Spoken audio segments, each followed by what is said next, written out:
The Gorillas were in downtown Kansas City, Missouri in the historic Municipal Auditorium. The women already had a spot secured in the NCAA tournament, but they looked to gain some momentum. Things got started out slow for the women's quarterfinals matchup for Central Oklahoma as the Broncos jumped out to a 24-9 lead, but the Gorillas would battle back.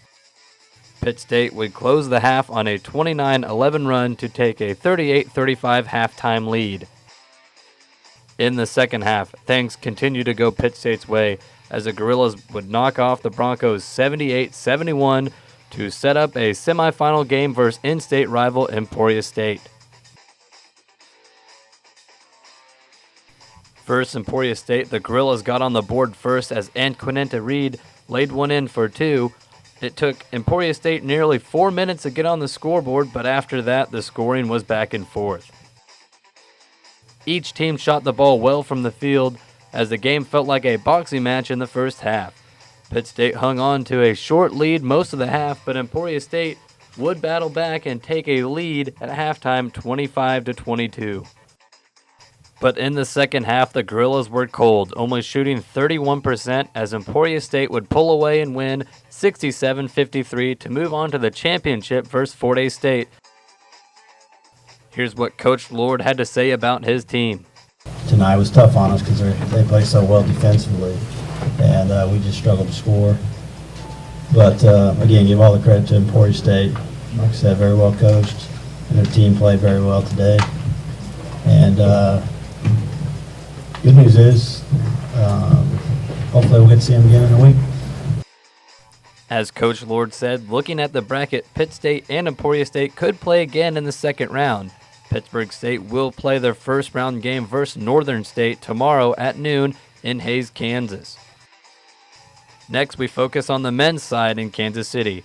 They won their first round game at home Monday versus Northeastern State to punch their ticket to the quarterfinals versus Lindenwood. The Gorillas had no trouble with the Lions, beating them 74-55.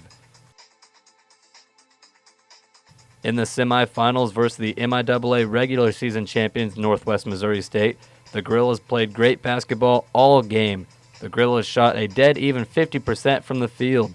Pittsburgh State had 4 players in double figures as Connor Kerr had 10 points, Josiah Gustafson and Javis Flynn both had 11, and Trey Starks led the way with 13.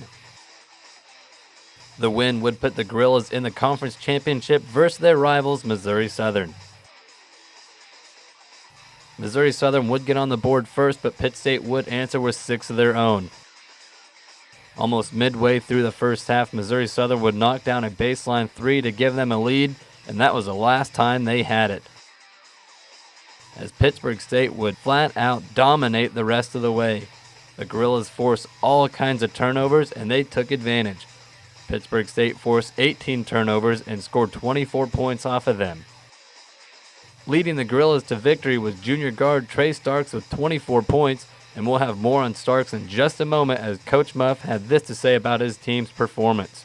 I thought we came out, established ourselves early, weathered runs, which we knew they would do, found ways to kind of stop it, and offensively, I thought our team really responded well when they did make runs and kind of kept that space or that gap in between the score. And just very fortunate.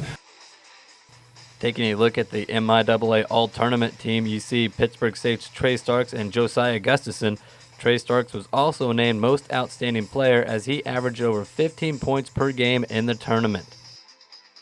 Looking at the bracket, Pitt State's men's team will play their first game in the NCAA Division II tournament Saturday at 2:30 p.m. versus Minnesota State Moorhead in Sioux Falls, South Dakota.